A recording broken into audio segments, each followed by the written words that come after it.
Hi everyone, this is Emmy. Today I'm going to show you how to make these very easy unisex bookmarks. You can use all your scraps of yarn to make these. I'm using worsted weight yarn and a 6mm crochet hook. So you're going to start with a slip knot, but leave a long tail before you start. So start with the slip knot, and you're going to chain any number that you would like.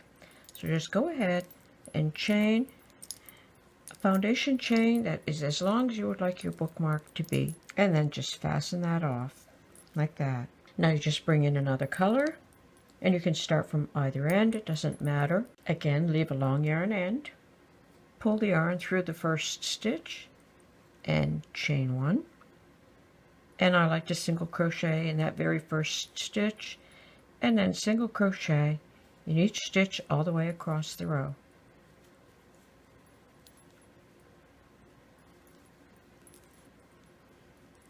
Like that, all the way across.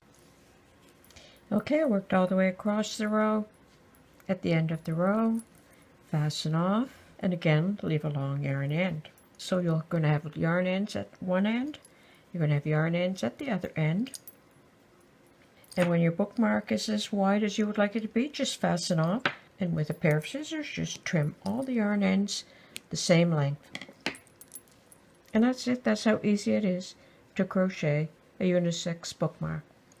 You could use this same technique to make a belt, or a headband, or a bracelet, or a large scarf.